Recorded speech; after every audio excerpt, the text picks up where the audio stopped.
श्री स्वामी समर्थ सगळ्यांना मंडळी, आज आम्हाला बेडक तालुका मिरज जिल्हा सांगली येथे स्वामी केंद्रातून आरतीचा मान मिळाला। खरंच हा मान दिल्याबद्दल बेडकवासियांचे खूप खूप धन्यवाद। आरती झाल्यावर थोडा आम्हाला आलेला स्वामी अनुभव सांगितला। कष्ट आपलेच असतात, पण ज्यावेळी स्वामी पाठीशी असतात त्यावेळी ते कष्ट फळास येतात। तुम्हाला हे अनुभव आले असतील तर ते नक्की सांगत जा। स्वामी समर्थांच्या कृपेने आज मी तुमच्या समोर इथं उभा आहे आणि जरी काही चुकलं तर मला तुम्ही समजून घेताल ही अपेक्षा मी व्यक्त करतो।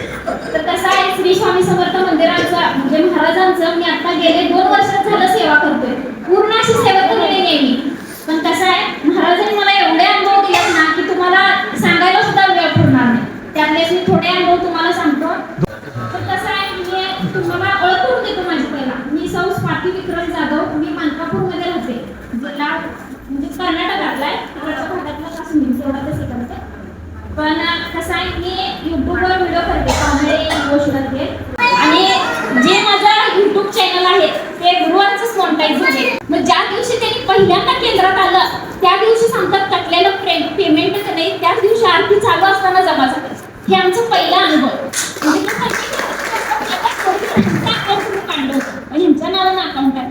मग कसं आहे जोडीचं तर हे पाहिजेच, मी करतोय, पण ह्यांच्या मनात कधी येणार? मग ज्या दिवशी आलं तेव्हाच पेमेंटचा आकडा मंजूर झाला की असं असं तुमचं पेमेंट जमा झालं।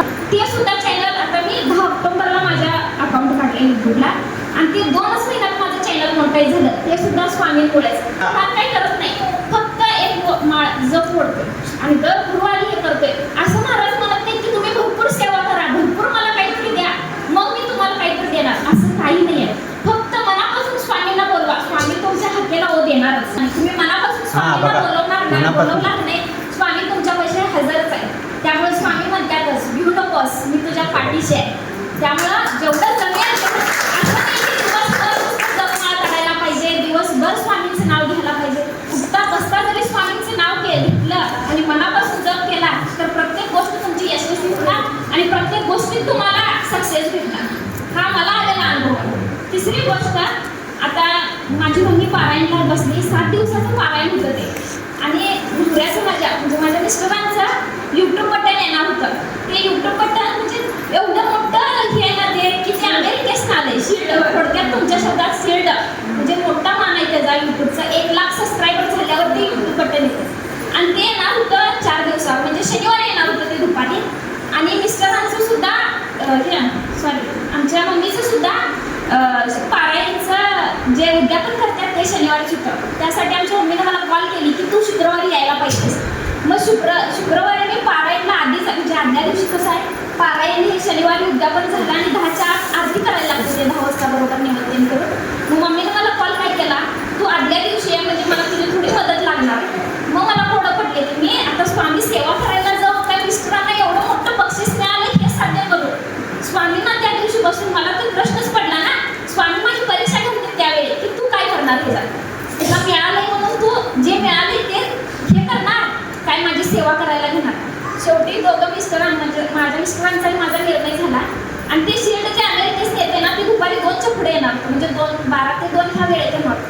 आणि कार्यक्रम संपला की 12 वाजता आम्ही ते म्हणजे पूजा ते आवडूया, महाराजांचं सेवा करूया आणि मग आपण बक्षीस घ्यायला जाऊया असं म्हणून ठरवलं। आणि महाराजांपाशी म्हटलं, महाराज तुम्ही माझी परीक्षा घालायचा, पण ह्यात काय होईल ते होईल। मनापासून स्वामींना प्रार्थना केली की हे जे काही होईल त्यात सक्सेस हे व्हावं। म्हणून कुपवाडला गेलो आम्ही माहेरात, स्वामींची सेवा करायची म्हणून ठरवलं, आणि मग शिल्ड घ्यायला 12 वाजता आपण येऊया, म्हणजे दोन्ही पण होते असं ठरवलं। पण तेवढ्यातच बरोबर शुक्रवारी दुपारी 3 वाजता कॉल आला की तुमचं शिल्ड असं बोरगावमध्ये आलंय आणि तुम्ही घेऊन जायला या। मग तर माझ्या महाराजांनी सगळेच प्रश्न सोडवले। शेवटी ते जाऊन आदल्या दिवशी शुक्रवारी 3 वाजता जाऊन ते शिल्ड घेतलं। शिल्ड घेऊन मग शुक्रवारी मग आईचं पण मन दुखवलं नाही माझ्या, का तर तिला माझी मदत पाहिजे होती सगळं करण्यासाठी। ते शिल्ड घेऊन आम्ही दुसऱ्या दिवशी महाराजांच्या ह्याच्यात पोहोचवलं। म्हणजे स्वामी म्हणणार ना की तुला तेच प्याले, तुला पैसे आलेत त्याच्यावरनं ते बक्षीस, तू मला कशाला हे करणार, मला तू विसरतच जाणार, असं त्यांच्या मनात हे होईल काय वाटणार। पण ते तसं केलं नाही, पहिला स्थान महाराजांना दिलं। मिस्टरांचं तर सगळ्यात मोठं कौतुक करण्यासारखं होतं, पण महाराजांचं करून मग ते करूया म्हणून ठरवल्यावर महाराजांनी स्वतः मला पुढे सुचवला की ते तू घेऊन मगच माझ्या पूजेला हे कर। ते पण काम झालं ते. आणि दुसऱ्या दिवशी चॅनल जेव्हा आमचं मॉनिटाईज झालं तेव्हा मी बोलले होते की माझं चॅनल मॉनिटाईज झालं की दुसऱ्या दिवशी मी केंद्रात येणार, म्हणजे अक्कलकोटला येणार. पण त्या दिवशी झालं कसं, स्वामींची काही इच्छा होती की चॅनल तर बरोबर 4 दिवसांनी मॉनिटाईज होणार, तर त्याला दिसतात टप्पा तर कुणाला माहीत नसेल बहुतेक यूट्यूबबद्दल जे काही प्रोसेस असते ते. आणि ते टप्प्यावर स्वामींना काय वाटत होतं की हे दरबारात माझ्या गुरुवारी यावं, म्हणून स्वामींनी माझं चॅनल जे सोमवारी मॉनिटाईज होणार होता ते बुधवारी केलं. का तर ही सेवा करते तर माझ्या मंदिरात हे गुरुवारी यावं. पण बॅड लक माझं त्या दिवशी मला भेटलं नाही, माझ्या मुलांची शाळा म्हणजे खाली करता आली नाही, पेपर होते त्यांचे म्हणून. मग मी स्वामींना प्रार्थना केली की स्वामी तुला माझं मला दुसऱ्या दिवशी काय येता येणार नाही आहे, तर मला माफ करा, मी बोलल्याप्रमाणे माझ्याकडनं घडलं नाही आहे. तर गुरुवारी आमच्या गावाचे मानकापूरमध्ये केंद्र आहे, तिथं मला आपोआप सांगून त्याने आरतीचा मान दिला. स्वामींनी माझ्याकडून फक्त आरती करून घेतली की मी माझी इच्छा होती की मी दुसऱ्या दिवशी अक्कलकोटला येणार, पण मला तिथंपर्यंत जाता आलं नाही. मी कळवालीनाथ महाराजांना प्रार्थना केली की मला तिथंपर्यंत येता येत नाही, मला माफ करा. तर केंद्रातच तिथं मला मान मिळाला. आरतीला कसं असतंय, आरती करताना सांगायला लागते आधी की आम्ही आरती घेणार आहे. पण तसं अचानकपणे मला तिथल्या काकाने ना आज तुम्ही आरती करायचं म्हणून तिथनं उभा केलं. तर अक्षरशः माझे डोळे पाणावले की महाराज माझ्याकडनं स्वतः एवढं हे करून घेतलं. म्हटलं माझ्या आनंद अश्रुतवाट कळलेच नाही मला की कसं एवढं महाराज हे करतात.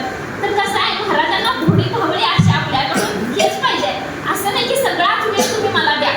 तर वेळात वेळ काढून महाराजांचा जप करा. प्रत्येक जण म्हणजे कधी असते आणि ते सांगा 11 महिने नाव तर द्या मला. नाही बरोबर आहे. अहो तुमचा तोंडून आणि कसं आहे सांगतो काय की कोण सांगताय म्हणून स्वामी सेवा करू नका. मनापासून करा. स्वामी तुम्हाला नक्कीच त्याचा अनुभव देईल. तर दुप्पट दिलं तो महाराज. आपली इच्छाशक्ती पाहिजे बघा. टाकला तर महाराज तुमच्याकडे 10 पावलं चालून येण्यासारखं आहे. महाराजांचं करायचं तर वेळात वेळ काढून एक 5 मिनिटं तरी जप करा. आणि दर गुरुवारी केंद्रात येऊन तुम्ही प्रार्थना दिन करा. आणि मला बोलायला 5 मिनिटं म्हणजे वेळ द्यायलाच थोडं बोलायची संधी केल्याबद्दल सगळ्यांचे खूप खूप धन्यवाद.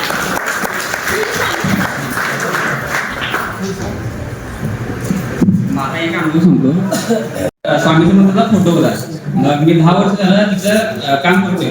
पहिला ती जुनी जी माणसं होती म्हणजे तिने पहिला ती स्वामींचा फोटो बोलायचे आणि काय करायचे सगळ्यांनी पूजा वगैरे करायचे. मग ती मी ज्यावेळी कामाला लागलो त्यावेळी थोडं ती सोडून गेली सगळी कामं. आणि मी तिथे एक जुना झालो. मग आमच्या कॉन्टॅक्टचा की नाही मला माझ्यावर खूप विश्वास होता. मग तिने काय म्हटलं तू आजपासून स्वामींची पूजा करायची. माझ्या मला त्या भाव होता. मी आधीपासून नास्तिकच आहे. मी आत्ता याच्यामुळे मी स्वामी समर्थांना मानायला लागलो. आणि काय झालं ते पूजा वगैरे करून म्हटले आणि ठीक आहे म्हटलं करतो म्हटलं. माझ्या मला त्या भावने मी दररोज जाणार, फोटो पुसणार, गंध वगैरे लावणार, आरती लावणार आणि काय मागणार नाही स्वामीला काय नाही. डायरेक्ट मी आणि परत माझ्या कामाला चालू करणार. आणि झालं कसं असंच 1 वर्ष 1.5 वर्ष झालं. 1.5 वर्षानंतर काय झालं एक केबिन झाला की एक माणूस यायचा. मी पूजा करायचो आणि तो बरोबर आमच्या दोघांचं टाइम एकच असायचं. मी पूजा करणार आणि तो केबिन झाडायचा. मग एका दिवशी कसं झालं की मी तिथं पूजा करत होतो. स्टूलवरनं जरा फोटो उंच होता. मी स्टूलवर चढलो आणि जाताना ना एक केबिनला दरवाजा असतो आणि बाहेरचं दिसावं म्हणून केली एक काचेचा त्यात मोठा हे असतो, खिडकी असते, त्याला काच असते आणि ती काच पूर्ण जाड असते अशी. मग मी दरवाजा उघडताना काय झालं की त्याला काचा आवाज आला. मी म्हटलं काहीतरी असं काहीतरी नट वगैरे ढिल्ला झाला असं. तर मी काय केलं पूजा केली तो तिथं बसला. आम्ही काय केलं फोटो पुजला मी. आणि त्या दिवशी की माझ्या मनात तिने पाल चुकवली की तो रोज झाडणारा माणूस का आला नाही, काय प्रॉब्लेम झाला असेल. मग आम्ही काही पूजा केली, पाया पडलं आणि दरवाजा उघडला आणि बाहेर आलो. आणि मी या साईडने गेलो ना आला तो माणूस. आणि मी थोडं इकडे चाललोय तर मला त्याला हाक मारली. मी करा काय पूजा झाली काय? आज झाली पूजा. तुम्ही केबिन झाला आज काय वेळ काय नाही जरा तापत होती मला. मग तो गेला. मी एक 10 ते 15 पाऊल पुढे गेलोय तर माझं गोंधळ माझ्या ऐकू आला की काय झालं. मी असं मागवरून बघितलं तर त्या माणसाला की नाही इथनं हात फाडलेला असा आणि त्या शिरा सगळ्या तुटलेल्या त्याच्या. आणि तो त्याला दोघं धरून ना असं करून आणा तिथं. मला काय कळलं नाही. मला तर आता हात मारून गेलाय आणि काय भानगड म्हणलं. मग मी गेलो आणि धरलं त्याला आणि त्याला म्हटलं हात असं खाली करू नका, वर करा म्हटलं. हात वर करून त्याला पहिला ॲम्ब्युलन्समध्ये घातलं. परत कागदमध्ये त्याला नेलं सगळं. मग मी म्हटलं त्याला घालून की मी तिथं स्वामींच्या पाशी आलो तर दरवाजा आहे की तो मगाशी वाजलेला की दरवाजा तो ढकलायला जाऊन की नाही म्हणजे गडबड झालो. तो ढकलायला जाऊन तो दरवाजा निसटला. दिसतून तो पूर्ण दरवाजात आत पडला. ती झाड काच आहे ना ते स्वामींच्या अँगल होते, त्याला दरवाजा फुटतो, त्याला तो दरवाजा काच फुटली आणि त्याला हात गेला आणि सगळं फुटलेलं झालं. शिरा फुटलेला त्याच्या जवळजवळ 1.5 ते 2 लाख रुपयाचा खर्च झाला शिरा सगळ्या जोराला. सगळं कंपनी मार्फत त्यांचा सुरुवातीला सगळे झालं. पण चुकामूक बघा, मी 1.5 वर्ष मला काय माझा भाव नव्हता, काय नव्हता, तर नुसतं मी फोटो पुसत होतो, माझ्या मनात काही भाव नव्हता. स्टूलवर तर असं स्टूलवर थांबत होतो आणि बरोबर माझ्या मागे दरवाजा. तो ज्यावेळी आला असता मी पूजा करताना तर माझ्या डोसक्यावर पडला असतं आणि मला खरंच काय झालं असतं. मला तो पहिला अनुभव आला आणि मी म्हटलं स्वामी महाराज खरंच मला आज तुम्ही मला अनुभव दिला म्हटलं चांगला मोठा. आणि बाकी काही सांगितले मी की देवळात जायची, बाहेर बसायचं तुझं घराच्या मित्रांच्या अंधारी ना तुझ्या आरती सर. आता युट्यूबला जे सिल्वर बटन सांगितले नाही ना ते मी 2-3 वेळा प्रयत्न करून बसलो तर मला सक्सेस झालं नाही. ते सक्सेस झालं नाही म्हणून काय झालं काय. आणि एक दिवशी काय झालं खाटा बसलेलो आणि डोकं असं धरून बसलेलो स्वाती आपलं काही येत नाही म्हणलं बटन काय ते प्रॉब्लेम झाला नाही. ही येऊन बसली 2-3 वेळा ही नव्हती त्यावेळी मी ते प्रयत्न करून बघितला मला ते झालं नव्हतं आणि माझ्या आता करावं काय म्हटलं. आणि ही स्वामी समर्थ आज व्हायलाच पाहिजे. श्री स्वामी काय सांगायला म्हटलं आता होते म्हटलं 3-4 वेळा प्रयत्न केला आणि तुझ्यानंतर मी स्वामी बघा तर म्हटली बस म्हटलं. आणि ज्यावेळी बसलो आणि ही बसलेल्या टाइमला ज्यावेळी क्लिक मारली त्यावेळी सक्सेस झालं आणि मला त्यांचा लगेच मेल आला. मला 3-4 वेळा मेल आला त्यांचा आणि मेल आला त्यामुळे ती सेवा करण्याची माणसं आहे ती जे बाबा प्युअर सेवा आहे त्यांच्या सानिध्यात जरी तुम्ही राहिला आता तरी सुद्धा तुम्हाला त्याचा तो अनुभव मिळतोय आणि त्यांचा चांगला तुम्हाला सुद्धा लागतोय. त्यामुळे काकाईवर तळमेल सांगतात त्यामुळे महाराजांपाशी खोटे एवढं करू नका, लांडीला पाडी करू नका, कुणाचंही वाईट चितू नका. भले तुमच्या मनात तुम्ही मग 108 माळा जप करतायचा सगळं करतायचा पण मनात जर तुमच्या दुसऱ्या दिवशी जर वाईट असलं तर काय होणार आहे महाराज तुम्हाला देणार नाही. त्यामुळे महाराजांना अर्ध मनांना हे करा 10 मिनिटं मनापासून करा काय करा. जर दुसऱ्यांबद्दल मनात जर तुमच्या येत असेल तर ती तुमची सेवा कधी सक्सेस होणार. माळ जपत आणि भाव जास्त माळ जपत तुम्ही जर इकडं तिकडं बघायला मुलीकडे काय सगळं डोक्यात काय विचार करायला आज मला भाज्या आणायची आहे माझं आज स्वयंपाक करायचा आहे ते असले काय त्याचं महाराजांनी 10 मिनिटं करा दरवाजा बंद करा 10 मिनिटं बाहेरच्या जगाशी अनकनेक्टेड राहायचं आणि पूर्ण महाराजांची कनेक्टेड आहे.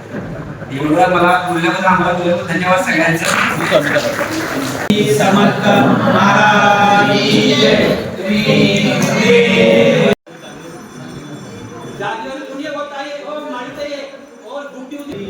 स्वामी समर्थ महाराज की जय. श्री गुरुदेव दत्त श्री त्र्यंबकेश्वर महाराज की